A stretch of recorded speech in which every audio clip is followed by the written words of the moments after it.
Okay. I just knocked my desk. All right, we're good. Hi, welcome. I'm here with Jessica Durant. She's known at Jess Illustrator on Instagram. And I've been following your work for, I don't know, years at this point because I love it. I love just the shape of the line. I love your use of color. I love how you use water media and obviously the subject matter. Jess tends to work in fashion illustration, but I don't want to box you in that world because I think your work is so much more beyond just fashion illustration. So I've been following you, and when I was creating the concept for the Muse experience, I knew that I wanted the participants to have some kind of portraiture. It was very important to me that they see themselves as the women they really are. And so I reached out to Jess and asked if she'd like to collaborate on this. And she will be coming to Italy with us at the end of October this year, and she is going to do live illustration of the participants. So that's a little bit about Jess. I'm going to give you a little bit about her background too, and then we're going to talk more specifically about her own personal journey. But, look, you've had work in IKEA, you've done work for all the luxury fashion brands, you've illustrated a wonderful book on style with Brenda, whose last name is escaping me. Do you remember? Thank you. Brenda Cooper, who was the stylist for The Nanny, an iconic style show from the 1990s, if you've never seen it. So you've done a really broad swath of work. And what I want to start out first asking you is, when you set out to become a full-time working artist, can you take us back to that time? Can you take us to who you were, what you were doing, and how you made that transition? Because I find that really fascinating. Yes. To do it in a nutshell, I would say that it started with, I got my degree in illustration. I was always very, very interested in the fashion illustration because my mother is a seamstress and we kind of grew up going to the fabric store, and I was introduced to patterns and fashion illustration through that. And then my love of like creativity and making something from nothing kind of grew from there. And then after I got my degree, I think what I share on my Instagram especially is kind of the story from where I came from, because I think it's part of my path is helping empower women and helping women know that your vulnerability is where you are most strong. And so when I finished college, I really didn't think that I could be an illustrator, because I thought that I wasn't good enough. And I compared myself to my classmates, and I was a woman too, and I grew up in a very patriarchal society. So I think that I put my dreams on the back burner, and I supported my husband at the time. And it wasn't until I reconnected. I traveled for the first time to Italy, out of the country ever, came I didn't home. know that. Yeah. And Okay. I knew I had to paint and draw again. So I started just with like little sketches of like urban scapes of Italy. And I was working at the Phoenix Art Museum at the time, and my coworkers were asking if they could have some of my artwork, and some people even said they would pay for it. And then, kind of organically over time, I was introduced to Etsy, and then I was like, I'm going to put some travel stuff, some fashion stuff up. I was kind of reconnecting to this self that I had lost. And then I also had found out that my ex had a whole other life. So I really channeled a lot of that pain and that a lot of the things that I was going through in my art. And the more that I did that, I started to really kind of have breakthroughs with my work that I had never had before in my life, where I was, instead of imitating other people that I admired, I started kind of pulling from within and using my life as my inspiration. And then that really just opened up doors where people were, brands from that I'd never thought I'd be working with were reaching out to me. And I was selling my work every day on Etsy.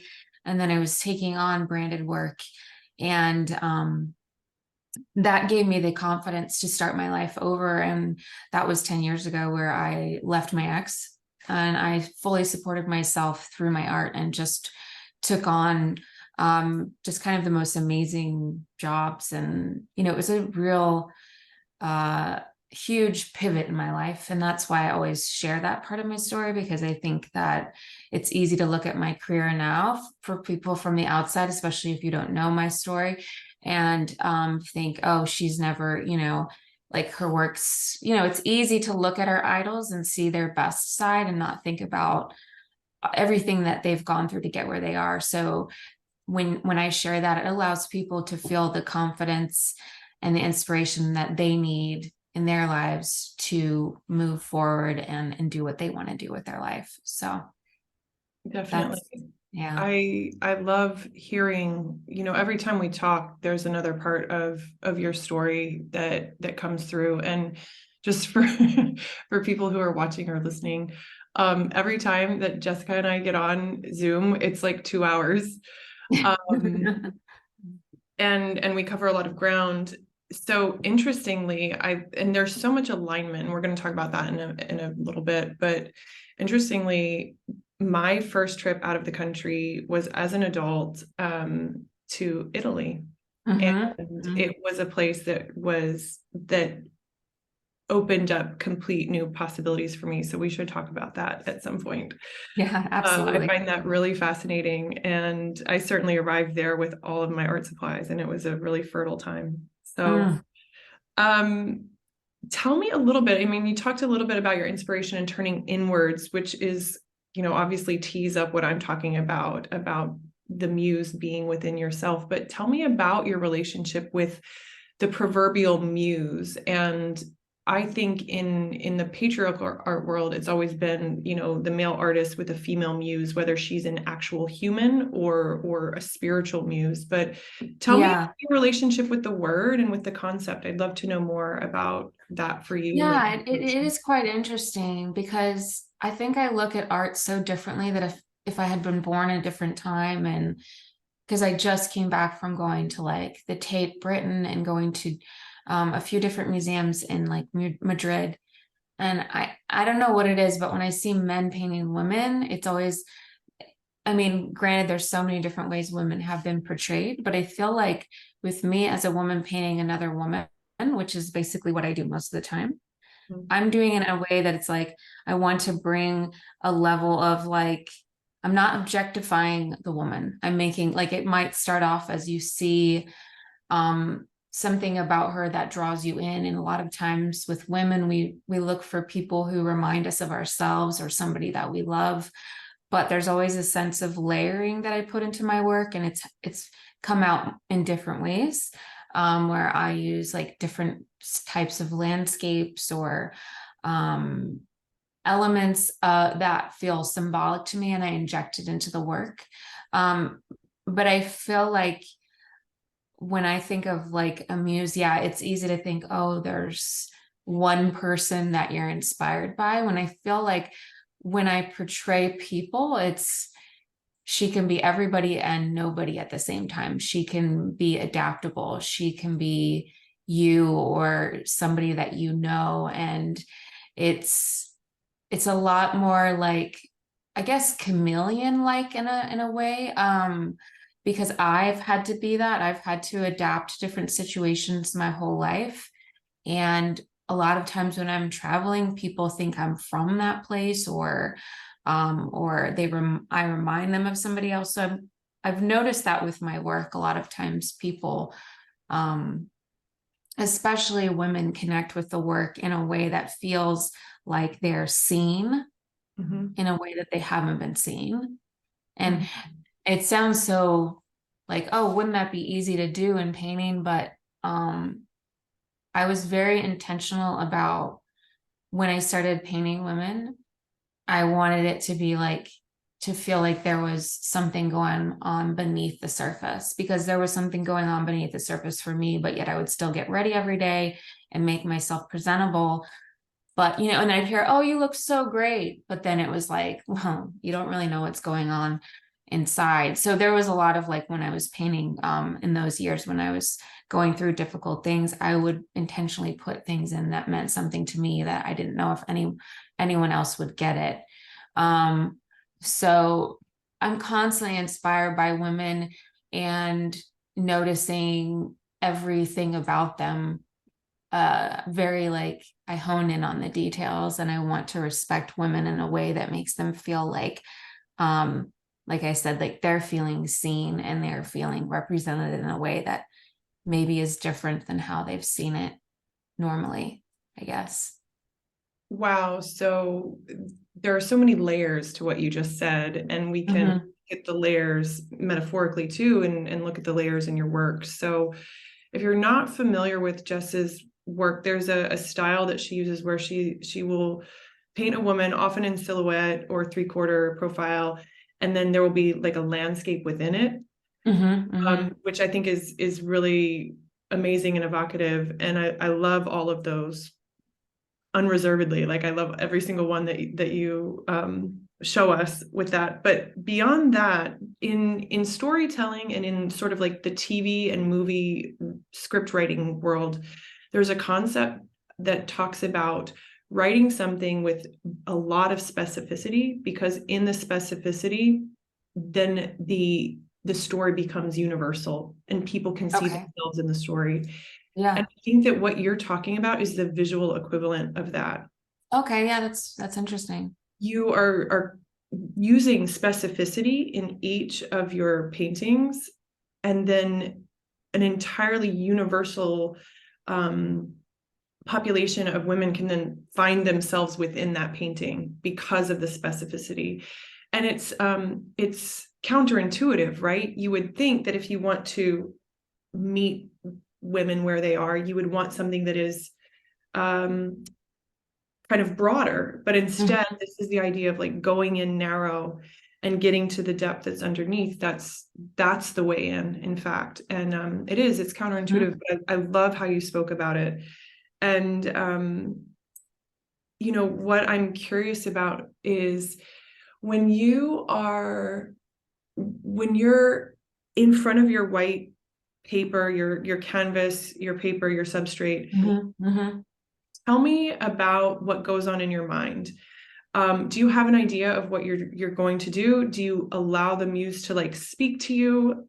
What's the process there? I would say the process it can be if I have to be aware if I'm in a place where I'm trying to come up with a new idea, or I have references, I have colors or patterns or photos that I'm using.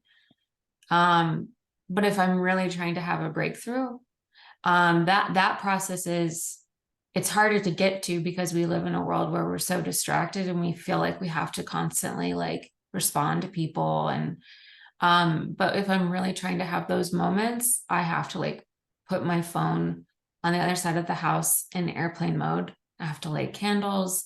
I have to put music on, and I have to give myself a few hours at least to just kind of play. And I think also allow for blocks to happen in a session and just to keep kind of moving. And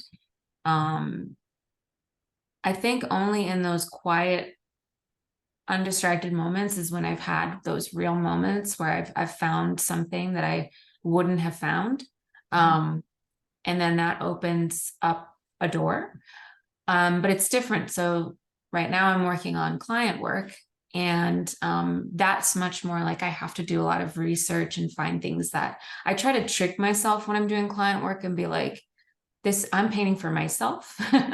So I try to find images that are within the ask that I would normally paint or find very inspiring. And so I have a different headspace that I have to get in when I do client work, because I'm also focused on pleasing them and doing the job right. And but that's also important for me to not be distracted. So I have found in the last few years, especially, my process really has to be about respecting my time, respecting that my energy changes when I turn off the outside world. And I really kind of focus on being present. And I've told a lot of people, especially the last few years, like when you paint and you paint undistracted, it is just like coming to yoga and not thinking about what you did before and what you're doing after. It's about actually like being in that moment and being present, because when you do that, then the work is better, but it's also just, it feels better. And I think that we have to really pay attention to doing things for our bodies that allow our bodies to feel good. So I would say that that's become more something I'm much more aware of in the last like 5-6 years, especially now because part of my career is content creation. Mhm. So I'm always aware of like, all right, if I'm going to make something for Instagram, that's going to be a different process than if I'm making something for myself or if I'm making something for a client. So, but everything that I approach, I need to approach it, like I said, from a place of how can I do this and be 100% present with what's in front of me? Because if I am, then I'm going to be a different person creatively than if I'm like anxious and like, oh, I need to like look at my phone. Oh, I need to like check my emails. I need to like, it's called, I read a book called Bored and Brilliant, and it was a very good book. And it was like how we've almost trained ourselves to self-distract. So like we're so used to being distracted that we subconsciously self-distract, if I'm saying it right. So you find ways to be distracted. So I'm very aware that I'm like, okay, if I'm going to really approach this the way I need to approach it, I cannot distract myself and I need to be present. Yeah, it sounds like you have created quite a strong ritual around your own creative work with the candles, and the phone's got to be somewhere else and you're here and you're present.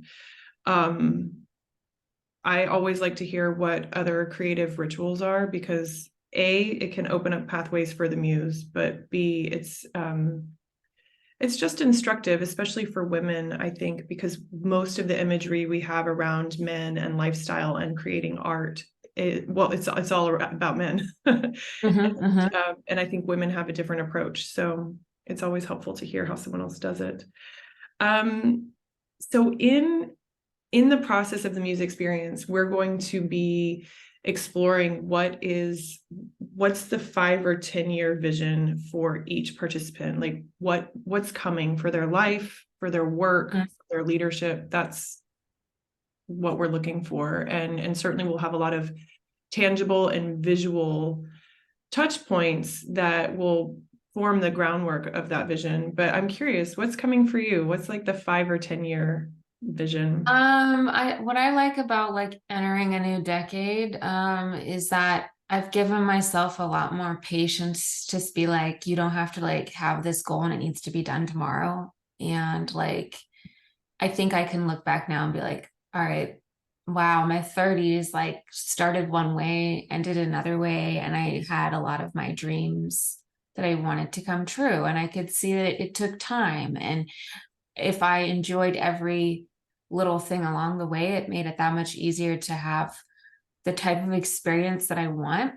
I would say, now that I'm in my 40s, I've definitely started off on a different like note of like, I have been able to accomplish so much that I have wanted to, but I think that my life goal is to help other women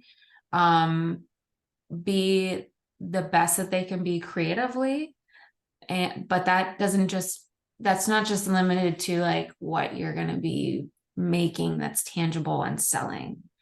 Because I think if you honor your creative self as a woman, however that is, you're going to have a fuller, better life to everyone around you, whether you're a mother, or within your own family or at work or whatever it is you do. So I think that a big part of my next decade is going to be truly about helping other women and applying what I've learned to especially younger women who are trying to like, oh, I went to art school and I don't, I don't know how to like bridge the gap between graduation and selling my work. Or a lot of times my audience can be vulnerable because I'm vulnerable, and trying to help women who maybe came from a household where they weren't told that they were smart or that they could create, or and trying to really be,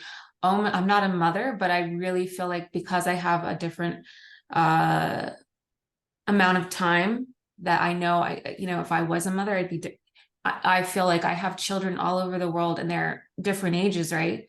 Yeah. And I want to be that for many people around the world. And I've gotten to do that the last month. So it just only affirmed to me that, I'm going to be able to do that my entire life. So I love that. I love it so much. There is so much alignment in how we view, I think, our work, even though our work is very different, about empowerment. And I did not realize that creativity was going to be such a big theme with my clients. And so it's so amazing to hear how you come at your purpose through your art. And I like seeing you live that. It's really great. Golly, I wanted to come back to something about embodiment, but we might have to save that for another conversation. Tell us a little bit about the dreams that have been coming true. And I'll just jump in and say that you just got off of a cruise, an incredible luxury cruise teaching, but also tell us a little bit about what's coming next that is going to bring you more children to the mother in their creative growth. What's happening in the future? I definitely I've been doing a lot more mentoring. And what's been great about that is I did it last year and I wasn't energetically, I don't think I was physically ready, because it's taken me a while to be able, because I'm an empath, it's taken me a while to figure out how to be with people and hear their story, but not let it drain me. So this last year, I've been able to do that. I've been able to mentor. I've been able to do a lot of things that ask a lot of me physically, mentally, emotionally, spiritually. And I see that my body has been able to handle it and not be drained by it. So that's given me confidence to know that if I want to continue mentoring and maybe kind of working with more like the art coaching side of things, I would love to continue to do. I went on the cruise and taught classes on the cruise. So that was really cool because we had the sea days where you're not at port, and basically we had every age there, which was super, super cool. And whether it's a 5-year-old girl or an 80-year-old woman, like I had everything, and was able to show them the medium that I use of watercolor. And, I had like one guy who was like, I haven't painted in 40 years. And he was like trying to like replicate my artwork, my business cards. And I could see he was having so much fun. And he was just like, I just want to keep painting when I get home. So there's definitely an aspect of like, I'm very much more open now to being like, I don't know what's coming next, but I know how it's going to make me feel. Yeah. So I think it was more like, this feels like more of what I'm going to be doing. And having that aspect of being able to connect with humans more, because I've always worked from home as an illustrator for like 12 years. I've always missed interacting with people, and I get to do it with social media, but I really love doing it in person. So having that feeling of going, and the first part of my trip was filming an online course, Yeah. Domestika, and that was an amazing experience too. And so that course will probably come out later this year, and it'll be really interesting to see how they edited it, how it turns out. I know how I felt. Once again, I know how I felt when I made it, and I felt like exactly like how I wanted to feel. And I just feel like these types of experiences are the things that I want to have more of. And I know I will continue to have more of those, and helping people around the world. Like I said, just be more in touch with something that maybe they let go of a long time ago, or maybe they've never painted before and now they're like, I want to paint because it's fun and it makes me feel good and I lose track of time. So that was just I definitely had many rich experiences in the last month, and I'm still processing them, and trying not to be like, oh, I just want to be back. And I'm focusing more on letting that feeling stay within me, and knowing that that isn't an isolated experience. There will be more of them, and this trip will be one of those. Yeah, and I'll put a link here to your Instagram, and also when the Domestika course is ready, I'll put a link to it in the description on this video, but also for another time, because I think we could talk about it much longer, the concept of embodied presence, because you mentioned embodiment a couple times, being present a couple times, and then circled back to how art makes you feel, and then how working with other people and helping them discover their own creativity makes you feel. And I think, like I said, that's a rich discussion, and I'd love to have it sometime if you're up for it. Oh yeah. Because on your Instagram feed, the photos of the people with their art or doing their art on the cruise, you could see how they felt. It was so immediately present, right? And I think that so much of how we historically view art is about the output and not about the process, and how Yeah. we feel is really about the process. So I would love to revisit that at some point. And just for today, to wrap us up, I'm just really excited to bring you. You're a powerful artist, creative, businesswoman, and healer, right? And I'm really excited for you to see our participants in the Muse experience, and to capture what you're experiencing of that person, each person at that time. So I think it's going to be amazing. And obviously we also have more to talk about Italy, because I find that parallel fascinating. Yeah, absolutely. So another day, but thank Yeah. you. And I'll see you soon. Thank you, Lauren, so much. I'm so excited about October, so. Same.